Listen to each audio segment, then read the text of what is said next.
주사 시술의 통증은 꼬집는 듯한 그런 통증에 좀 더 가깝다고 생각하시면 돼요. 아까 제가 말씀드린 보톡스 같은 통증이 얼굴 전체에 이제 있는 이런 거랑 비슷한 거죠. 아주 세게 이렇게 꼬시는 느낌. 써마지 같은 경우는 진짜 이게 다리미 같은 걸로 이제 지지는 느낌? 한 번도 뭐 다리미에 제가 지짐을 다 해본 적은 없지만 너무 뜨겁고 이걸 갖다가 어떻게 하지?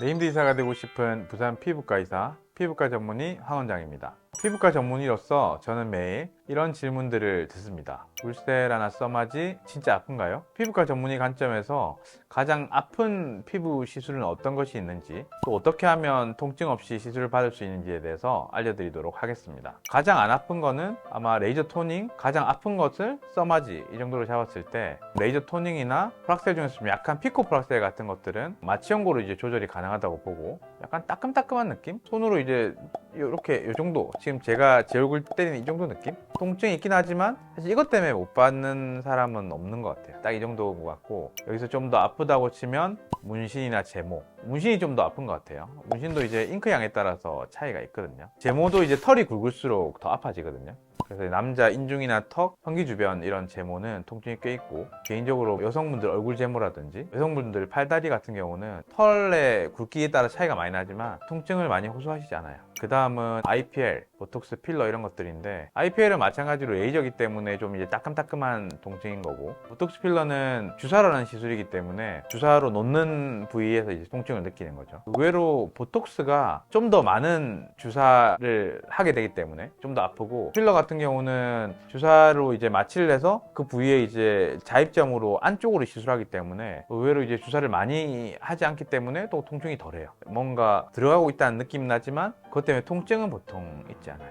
그리고 이 보톡스나 필러 같은 경우는 통증도 별로 안 심하지만 수용 마취를 하기 좀 힘들거든요. 왜냐하면 이제 필러 같은 경우는 딱 정확한 위치에 이제 시술을 해야 되는데, 우리 수면 마취라는 게 자고 있는 거랑 똑같아서 잘 때 갑자기 고개를 확 돌려버린다든지 하면 시술이 잘못될 가능성이 있어요. 저는 이제 이 필러 시술할 때는 가급적이면 수면 마취를 하지 마시라고 추천드려요.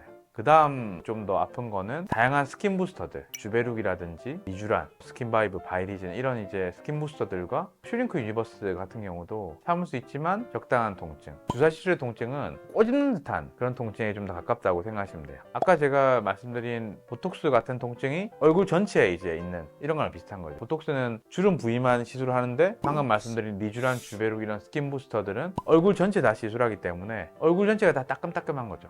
그리고 이 스킨 부스터도 뭐 리쥬란 HB 플러스 이런 것들은 또 통증이 좀 덜한데, 원래 우리가 알고 있는 리쥬란은 더 아파요. 보톡스나 그런 리쥬란 HB가 이렇게 꽂는 거면 오리지널 리쥬란은 아주 세게 이렇게 꽂는 느낌. 그래서 약간 좀 더 아픈 느낌이 들죠. 리쥬란 힐러 자체가 이 PN이라는 성분으로 되어 있는데 피부에 들어갈 때 꽤 아파요. 아까 말씀드린 리쥬란 HB 같은 경우는 안에 마취약하고 이런 것이 좀 섞여 있기 때문에 통증을 좀 덜 느끼게 돼요. 그 들어가는 액체의 종류에 따라서 또 통증이 달라진다고 생각하시면 될 것 같아요. 그리고 실리프팅이라든지 리쥬란 힐러, 울트라펄스 앙코르 이것도 꽤 많이 아프거든요. 이런 경우에는 사실 흉터도 그렇고 주사 시술도 수면 마취로 하기도 하고요. 통증에 많이 예민하지 않으시면 무통 마취 같은 걸로 하기도 하고, 심한 통증을 주는 시술, 이게 이제 제일 아프다고 치면 써마지라든지 덴서티라든지 울세라 이런 것들. 보통 이때 이제 저희는 수면 마취나 무통 마취를 많이 권하고 있습니다. 제 기준에서는 중간 정도는 사실 주먹을 세게 쥐고 이빨을 꽉 깨물고 받을 수 있어요. 진짜 받을 수 있는데, 써마지 같은 경우는, 저 같은 경우는 마취연고만 발라서는 받을 수가 없어요. 진짜 이게 다리미 같은 걸로 이제 지지는 느낌? 한 번도 뭐 다리미에 제가 지짐을 다 해본 적은 없지만 너무 뜨겁고 이걸 갖다가 어떻게 하지? 이런 생각 드는 거죠. 울세란 치과에서 시술 받을 때 그런 느낌이라 보시면 되고, 마취연고 바르고 마취연고를 잘 침투시킬 수 있는 장비가 또 저희가 가지고 있거든요. 그런 걸 쓰면 그나마 좀 받을 만한데, 써마지는 정말 뜨거운 느낌. 시술에 대한 통증에 대한 관리는 예민도가 높은 사람 기준으로 세팅해야 된다 생각하거든요. 예민도가 낮은 잘 참는 분들은 어떤 시술을 해도 다 잘 참았기 때문에 크게 우리가 신경을 쓸 필요가 없어요. 통증에 예민한 분들 기준으로 무사히 받을 수 있게 세팅을 해놓으면 어떤 분들이 와도 다 편안하게 받고 가시니까. 저는 이제 시술할 때 효과도 중요하지만 너무 고통스러우면 다시는 하기 싫거든요. 그래서 저는 효과와 편안하게 받는 거, 이 두 가지를 다 고려해야 된다고 생각해요.